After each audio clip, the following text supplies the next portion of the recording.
한국의 미래는 이미 오래전부터 결정됐을지도 모릅니다. 일부 기업들 덕분에 코스피가 신고가를 찍었지만 서민들의 생활 수준은 오히려 예전보다 더 먹고 살기가 힘들어졌죠. 근데 여기에 엎친 데 덮친 격으로 최근에 이슈가 되고 있는 게 바로 엔추파도스입니다. 처음 들어보시는 분들도 계실 텐데요. 엔추파도스 때문에 이미 한국 경제는 점점 더 썩어 들어가고 있다고 할 수 있을 것 같아요. 우선 엔추파도스가 뭔지부터 간단하게 짚고 넘어갈게요. 엔추파도스라는 단어는 스페인어입니다. 콘센트에다가 플러그를 꽂듯이 권력에 꽂혀있는 사람들을 말하는 단어죠. 원래 뜻은 연줄 좋은 사람, 백으로 어떻게든 이득을 챙기는 사람을 말하는데 베네수엘라에서는 이런 사람들을 엔추파도스라고 불렀어요. 베네수엘라를 떠올리면 청렴하고 민주적이고 서민들이 살기 좋은 나라라고 생각이 들진 않죠. 그래서 엔추파도스라는 단어도 전혀 좋은 의미로 쓰이는 단어가 아니라는 걸 알 수가 있습니다. 겉으로는 야당 정치인인데 실제로는 독재 정권이 시키는 대로 움직여서 겉으로 반대하는 척만하고 독재 체제를 떠받치는 가짜 야당을 말하는 단어가 바로 엔추파도스입니다. 국민들은 그것도 모르고 보이는 것만 믿고 속고 있었던 거예요. 그런데 남의 나라에서나 들리던 이 단어가 요즘 우리나라에서도 이슈가 되고 있어요. 지금 우리나라 야당 사람들도 사실은 엔추파도스가 아니냐는 의심이 나오고 있다는 거죠. 겉으로는 반대하거나 싸우는 척만 하고 사실 뒤로는 한통속으로 나라 살림을 거덜내는데 동조하는 거 아니냐는 말이 나오고 있는데 음모론처럼 들릴 수 있지만 하나씩 짚어보면 아예 무시할 상황이 아닙니다. 먼저 첫 번째는요, 슈퍼 예산 이야기입니다. 아시는 분들은 아시겠지만 최근에 사상 최대 규모의 예산안이 통과됐습니다. 26년 정부의 예산이 약 728조 원인데 처음엔 여당과 야당이 서로 이건 포퓰리즘이다 아니다를 놓고 서로 싸웠었어요. 그런데 결과가 어떻게 됐을까요? 막상 뚜껑을 열어보니까 1,000억 원 정도, 그러니까 전체 0.1%도 안 되는 금액만 아주 살짝만 깎아놓고 거의 처음 예산 그대로 통과시켜 준 겁니다. 겉으로는 나라 재정 큰일 난다고 반대하는 것처럼 보이더니 결국에는 뒤에서는 똑같이 확장 재정에 찬성한 거예요. 이쯤 되면 둘이 싸우는 연기를 한 건 아닌가? 라고 사람들이 의심할 만하죠. 사실 정치와 경제는 떼놓을 수 없는 관계이기 때문에 나라가 돌아가는 상황 정도는 어느 정도 관심을 가져야 된다고 생각하거든요. 역대 정권별 예산 증가율을 보면 아주 재미있는 패턴이 있다는 걸 알 수 있습니다. 그동안 역사를 돌이켜보면 진보 정권 때 돈을 많이 풀고 그리고 보수 정권 때는 허리띠를 졸라매곤 했습니다. 실제로 문재인 정부 5년간 예산은 평균 8%가 넘게 돈을 풀었었고요. 반대로 보수 정권 때는 증가율이 훨씬 낮았죠.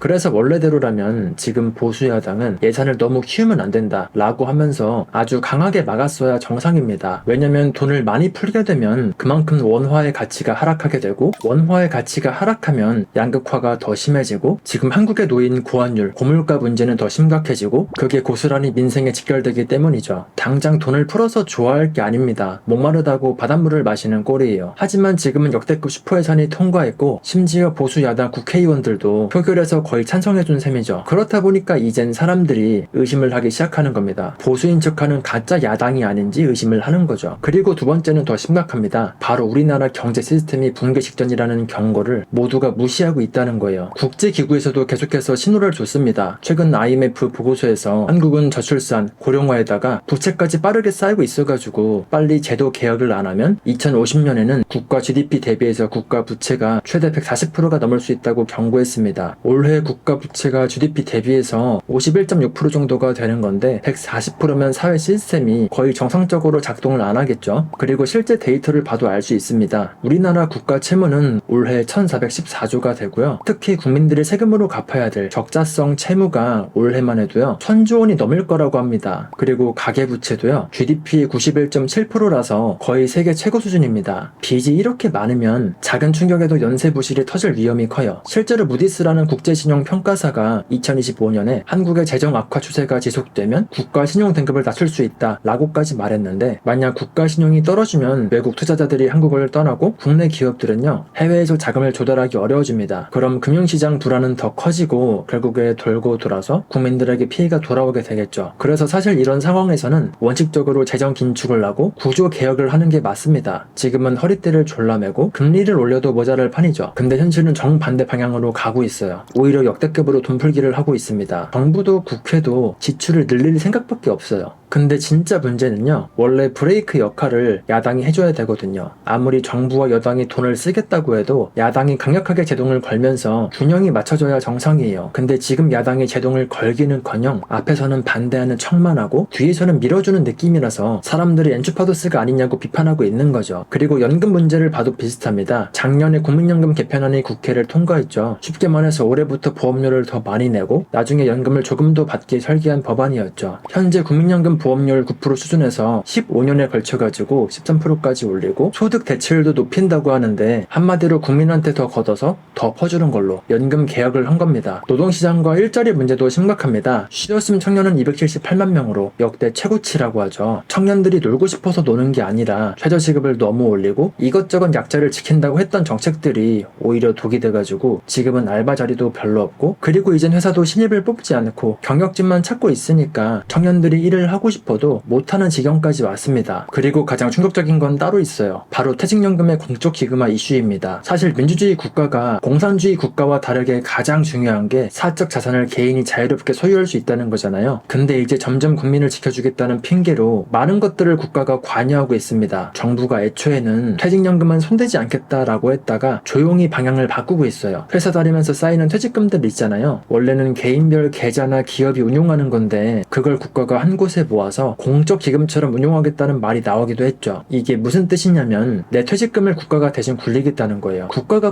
굴려주니까 오히려 수익률이 높고 안전하지 않을까 싶지만 실제로는 개인의 사적 재산을 국가가 강제로 쥐게 되는 구조입니다. 솔직히 이런 건 공산주의 국가가 아니면 보기 힘든 발상이에요. 물론 모든 퇴직연금이 해당되지는 않고 아직까진 DC형 퇴직연금만 해당되지만 계속해서 범위가 확대돼서 만약 몇백조 원 규모의 퇴직연금 자산이 국가 손에 들어가면 어떻게 될까요? 시중은행이나 금융회사 힘은 약해지고 돈의 흐름이 정치 권력 입맛대로 갈 가능성이 커지겠죠. 어디에 투자하고 누구한테 빌려줄지 권력과 연결이 되어 있는 사람들이 좌지우지할 수 있을지도 몰라요. 만약에 부실이 나더라도 국민 세금으로 메꾸면 그만이고요. 사실은 이런 얘기가 나왔으면 보수 쪽에서는 어떻게든 반대를 했어야 되는 게 맞습니다. 국민들의 사유재산 침해는 상당히 심각한 문제이기 때문에 헌법 소원도 내고 대안 법안도 내고 했어야죠. 왜냐면 이건 정치 이념 문제를 떠나서 시장 경제의 기본을 흔드는 거니까요. 근데 현실은 어땠나요? 몇몇 야당 정치인들이 말로는 문제가 있다고 했지만 법안 심사나 행동으로 제동을 거는 모습은 거의 못 봤습니다. 그냥 비판하는 척만 하고 흐지부지 넘어가는 분위기예요. 이러니까 역시 보여주기식 반대만 하고 중요한 순간에 나서질 않으니까 국민들이 점점 보수 야당을 의심하고 엔추파도스가 아니냐는 말까지 나오고 있는 겁니다. 진짜 베네수엘라처럼 엔추파도스 같은 야당이라면 우리나라 미래는 상당히 어둡습니다. 원래 진보와 보수가 서로 견제를 해가면서 올바른 방향으로 국가를 이끌어 나가야 되는데 당장의 표를 의식하고 본인들 주머니만 채우기 위해서 한쪽 방향으로만 치우치게 되면 나라는 점점 병들어 갈 수밖에 없겠죠. 그렇다고 해서 진짜 보수 야당이 엔추파도스인지 아닌지는 모르지만 지금처럼 견제를 계속 실패하게 되면 결국에 그 피해는 야당만 보는 게 아니라 국민 전체에게 돌아오게 되어 있습니다. 정치권의 견제 실종은 곧 경제 리스크로 이어진다는 거죠. 기업은 불확실하면 투자를 멈추고 외국인 투자자는 정치적으로 불안하다 싶으면 빠르게 돈을 빼갑니다. 실제로 여러 가지 신용평가사와 국제금융기관들이 낸 보고서를 보면 정치 불확실성이 조금만 높아져도 외국인 자금 수조 원이 이탈할 수 있다고 합니다. 그리고 외국인들이 돈을 빼고 한국 기업에 투자를 줄이면 주가도 그만큼 폭락할 수가 있겠죠. 게다가 국민들도 분위기가 어수선하면 지갑을 닫습니다. 한국개발연구원 연구에 따르면 사회와 정치 갈등이 심화되면 민간 소비 증가율이 크게 둔화되는 경향을 보였어요. 다들 불안한데 누가 큰 돈을 쓰겠어요. 이렇게 투자, 소비까지 둘 다 위축되면 우리나라 경제는 엔진까지 멈출 수가 있습니다. 우리나라 경제가 흔들리고 재정이 무너지면 어떻게 될까요? 예전엔 이렇게 환율을 신경 쓰고 살진 않았는데 이젠 맨날 환율 차트를 들여다보고 진짜 월급 빼고 다 오르는 게 체감이 되잖아요. 근데 나라 경제가 흔들리면 피땀 흘려서 모은 돈의 가치가 증발하는 건 물론이고요. 이젠 어디 가서 선진국 대우를 받는 게 아니라 베네수엘라, 아르헨티나처럼 잘 나가다가 무너진 나라 취급을 받겠죠. 예전에 환율이 1,100원 하던 때는 동남아 여행을 가면 거의 부자놀이를 하고 올 수 있었잖아요. 지금도 베트남이나 다낭 같은 곳 가면 저렴하게 잘 놀고 올 수가 있는데 만약에 환율이 1,500원, 2,000원,